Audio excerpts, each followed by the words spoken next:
Hey loves, so we're jumping right into this tutorial, no time to waste time. I started off with moisturizing my lips, and next I'm going in with this Patchology sheet mask to start my skin prep. While I'm waiting for that to settle in, I just rubbed the excess liquid from the sheet mask into my palms, drank some wine of course, and then this is just me pressing in the sheet mask underneath my eye to settle a bit better.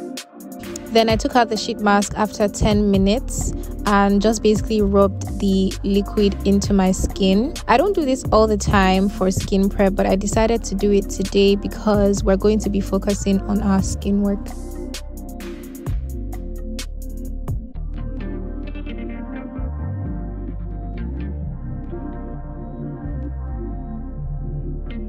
Next, I'm going in with an under eye serum basically to moisturize my under eyes, as it is the most sensitive part of my face, and this one is from The Ordinary. It is the caffeine solution, so I'm just rubbing that in gently, and afterwards I'm going in with a moisturizer. You could use any moisturizer you have as long as it does the job, which is to moisturize. This step is very important. If you're a beginner, you need to moisturize your face before starting your makeup. You can do away with the sheet mask, but make sure you start your makeup or your skin prep basically with moisturizing. I like to make sure the moisturizer spreads evenly across my face, and that's why you can see that I'm consistently going over my face gently and also spreading it underneath my eye as well to give it a bit of extra moisture. In addition, it helps me massage my face, as you can see, which is a form of therapy for me. Next, I'm going in with this Milk Hydrogrip primer. It has become my go-to everyday primer. Well, as long as it lathers well with the foundation, I always find myself using it. You also want to make sure you're not going underneath your eyes with the primer because it causes creasing while applying foundation or concealer. I'm cleaning my palms of course because the primer is really sticky. Then I'm going in with this Danessa Myricks illuminating oil. This is just extra. I mean, if you don't have an illuminating oil or any illuminating product, you can as well skip this stage and go straight into foundation, but because I have this and I always like to give myself that underneath glow, I'm going in with this one. It's a bit drying, so I like to apply when my face is really moisturized, and then I went ahead to spray my Morphe 2 face mist to give myself some extra hydration. For base, I'm going in with these two products. The names are going to be listed below. Because I'm going for a clean girl makeup look, I don't necessarily have to pack on so much foundation, so I'm basically going to use foundations with light to medium coverage. But before I start applying foundation, I'm just basically color correcting with a concealer that has red undertone to basically just cover up my spots a little. I mean, whenever I do this clean girl makeup look, I'm not trying to cover up all my spots, because for me the essence is to make your skin look like your skin. And today I'm going to be working with more powdered products as opposed to cream products like I would normally do, because I have so many versions of this look. While doing your makeup, you want to make sure that you're blending properly, you're not leaving any harsh lines, because I mean, what's the point of doing makeup if it doesn't look seamless?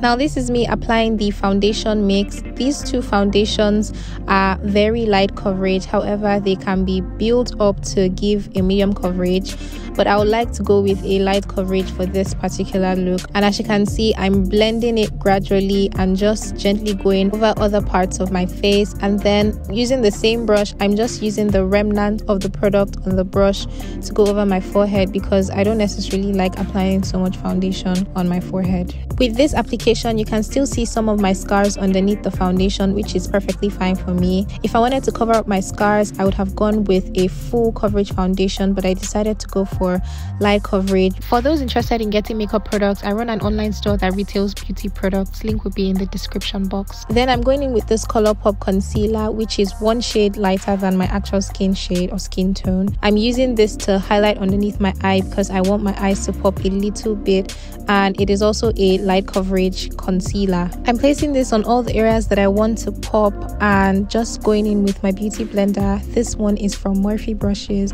It is damp, and this is what I use to press in my foundation, concealer, or any liquid or cream product. Immediately after applying my concealer, I'm just blending it in because I do not want any extra coverage. If I wanted some extra coverage, I would have let it sit a little bit more. Another beginner's tip is while you're blending using your beauty blender, make sure you're not swiping against your skin, just dab gently. Then I knew that I needed some extra pop underneath my eye, so I went in with this concealer, which is also light coverage, but it is 2 shades lighter than my actual skin tone.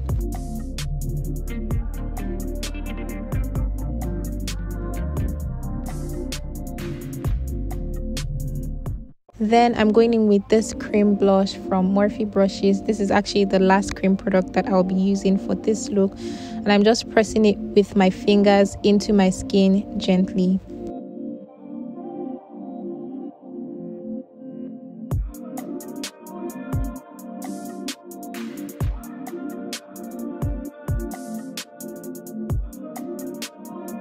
I'm sure that that's blended properly and I don't have any harsh lines. I went in with this brush to basically just blend underneath my eyes as I was having some creasing from the concealer. So you want to make sure that everything is blended properly before going ahead to put powders or to set, because if you set your makeup while having creases, the makeup will stay creased. So this is how my skin work is looking now. I thought that I needed to blend a little more, so I went back in with my beauty blender and basically just blended the point where my concealer stopped and where my blush started to give it a more seamless blend. Then I went in with my setting powder, and for this I'm using the Juvias Place setting powder in Whitesands.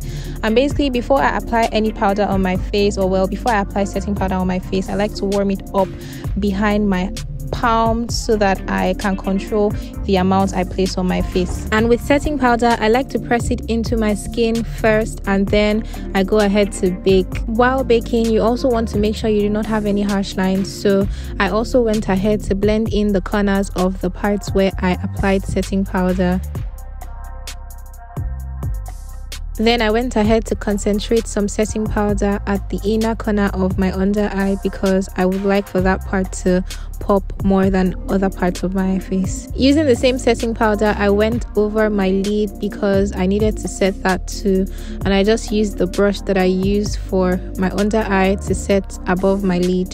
Then I went in with bronzer. Now for this look, I tried to limit the amount of cream products that I use, so I didn't bother using a dark shade of concealer to contour, so I just skipped that stage and went ahead to bronze. And for bronzing, I'm using the Juvias Place bronzer.